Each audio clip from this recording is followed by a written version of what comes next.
Waswahili husema sikio la kufa halisikii dawa, na hicho ndicho ambacho kimewakuta klabu ya Simba mara baada ya kutoka katika michuano ya ligi ya mabingwa barani Afrika. Shughuli yao kwa sasa imeishia hapa kimataifa mara baada ya kugawana sare kule Angola katika mchezo wake dhidi ya Petro di Luanda, na kwa sasa mchezo unaofuata ni hapa nyumbani. Licha tu ya kutoka, lakini klabu ya Simba wanaburuza mkia katika kundi lao, huku wakicheza michezo mitano bila kupata ushindi wote wa alama tatu, huku mchezo mmoja ndio uliobakia kama matumaini kwa klabu hiyo. Je, klabu ya Simba kuna namna ambavyo wanaweza wakafanya ili kutinga hatua inayofuata, ama nguvu zao wazielekeze katika ligi ya ndani ya NBC Premier League na kombe la FA?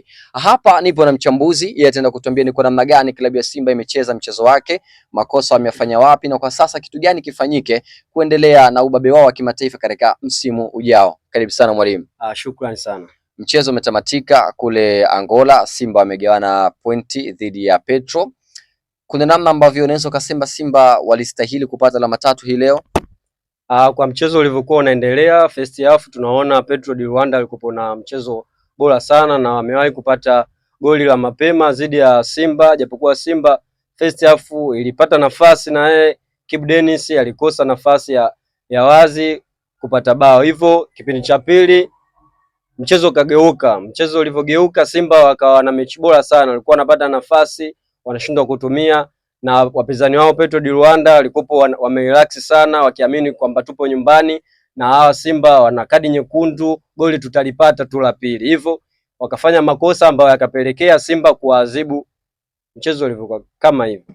Kiufupi sana, unadhani hii leo huenda labda klabu ya Simba angepata alama tatu, huenda kungekuwa kuna matumaini yote, lakini tuona kwa sasa hakuna kinachoendelea mara baada ya kupata sare, matumaini yamekatika. Je, huenda kama angepata alama tatu kuna namna ambavyo ingeweza kwa favor kwa upande wao?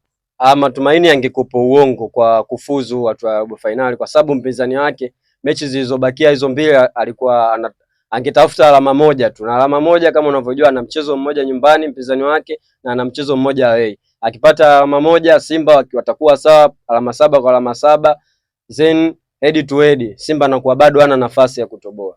Lakini kuna namna kama mashabiki wa Simba kwa sasa wameanza kumtilia shaka kocha kutoka kule South Africa Steve Barker katika klabu ya Stellenbosch. Na wewe pia unaungana na hilo mwalimu? Naweza nikamtilia mashaka kutokana na aina yake ya mfumo ambao anaochezesha. Tunaona Simba sasa hivi katika kuanzisha mashambulizi viungo wake wanakuwa slow sana kupandisha mashambulizi kwenda kwa mawinga wao na washambuliaji mbele. Hivyo hiyo inapelekea Simba kufikika kwao kwa urahisi na kufanya makosa mengi sana. Wakikutana na mpinzani bora ndio matokeo yake yanakuwa kama hayo. Mpinzani anamwadhibu kwa makosa yake ambayo anayofanya mara kwa mara. Kama ungekuwa umepata nafasi katika uongozi wa klabu ya Simba Steve Barker, ungeendelea kumpa nafasi ama kwa senti vilago vyake aje kocha mwingine yaandae timu kuelekea msimu ujao?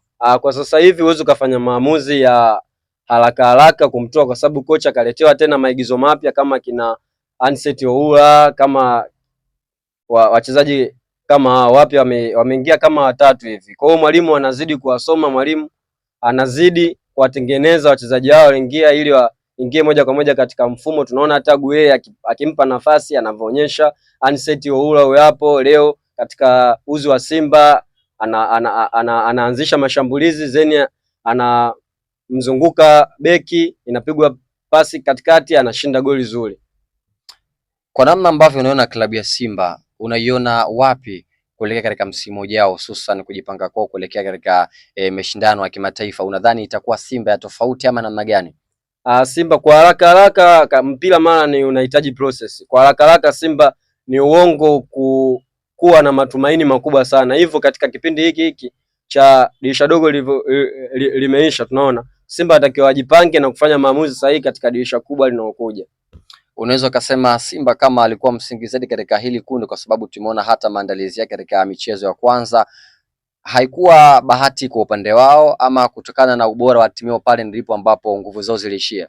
Simba ukiangalia msimu unaanza wamekuwa na makosa mengi sana katika safu ya ushambuliaji. Hata mechi ya kwanza dhidi ya Petro wao ni walidominate mchezo na wakapata nafasi nyingi wakashindwa kuzitumia. Tukaona mechi ya pili, mechi ya tatu, kama na mechi ya leo wameendelea walipoishia. Mechi ya nyuma walipata sare 2-2, walikuwa na mtaja magoli mawili first half, wanakuja wanachomolewa na bahati ikawa mbaya kwa mpinzani wao, walipata penalti wakashindwa kuscore. Mechi ya leo tunaona vile vile wamekuwa wakicheza katika vipindi. Kipindi hiki wanacheza vizuri, kipindi kinachofuata wanacheza vibaya. Mimi nakushukuru sana mwalimu kwa uchambuzi wako wa kinifu, nikutakie mwendelezo siku njema bwana. Shukrani sana. Na huyo ndo alikuwa mwalimu, na hayo alikuwa ni yake machache kulingana na mchezo dhidi ambavyo ulivyokuwa.